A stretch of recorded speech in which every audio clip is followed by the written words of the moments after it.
Hello, jazz guitarist Larry Tamanini here with LT Jazz Guitar under 5 minutes, and I'm here today to talk about something that all guitar players work on. It's definitely a rite of passage for all musicians, not just jazz guitar players, and that is learning all the names of the notes on your fretboard. Music is taught from the piano, and the piano is a color-coded two-dimensional instrument which clearly delineates natural notes from sharps and flats based on color. The guitar does not have that luxury. If I asked you to play an F sharp or a G flat and you play the second fret, you might look at this as just the two. Well, there are many twos on the fretboard. So it really helps to learn how to read music once we first identify all the notes in music. And then we can kind of put them on our guitar. Then we can go and comfortably learn music because we know the whole terrain. A big mind-blowing moment for me was when I realized there were two dots on the 12th fret because that's where the octave repeated. For a long time I thought about music just like E, F, F sharp, G flat, and G. And then you sort of have this 3 fret approach.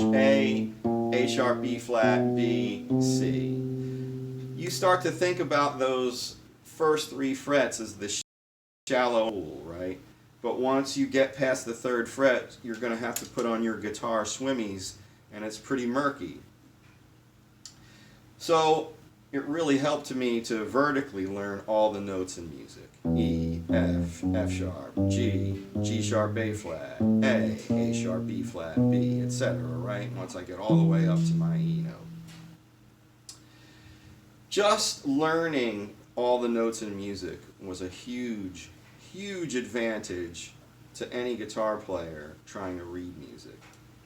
If you learn this E note, you know, this E chord, you know, there's a G sharp in there. You can really easily start to think of music as, oh, this is a 2-2-1, and then maybe the next chord you learn is an A, which has like a 2-2-2, and then you learn a D, which has a 2-3-2. And at that point, you're playing guitar Powerball. It's all sort of a lottery system. You know, you're using maybe a patterned approach and maybe playing a little finger Tetris, trying to get those shapes. You know, but what are these shapes? Well, that's a great reason to learn the notes, because once you learn this is a D, you understand that this could be a D sharp or an E flat. And it's a big difference from playing a D, F sharp versus a B flat, E flat, and G. It can be really hard and intimidating to try to pick that out on a, you know, notes, you know, pick those notes out versus just thinking of it as a shape. But it really ultimately helps out when you know all the notes in both chords. So something that I really like to do is take a 3 fret radius, you know, sometimes maybe a little bit more, but for this case we'll take 3 frets. And we're going to learn these notes going across, E, A, D, G, B. Once I get to this 1st fret, I have a good mix of accidentals and naturals. I have an F, then I have this A sharp, B flat, and if you're playing jazz guitar, it's really important to get familiar with B flat.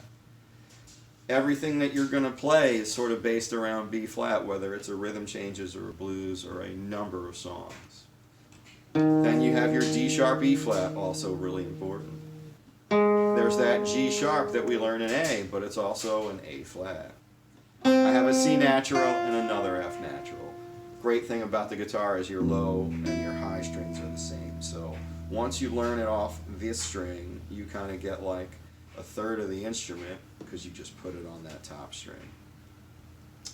So going like that, and now I'm going to go up to my 2nd fret and I'm going to do the same thing with these notes. And I'm going to go backwards once I get to my 3rd fret. And I'm going to go G, D, B flat or A sharp, whatever you want to call it, F, C, G.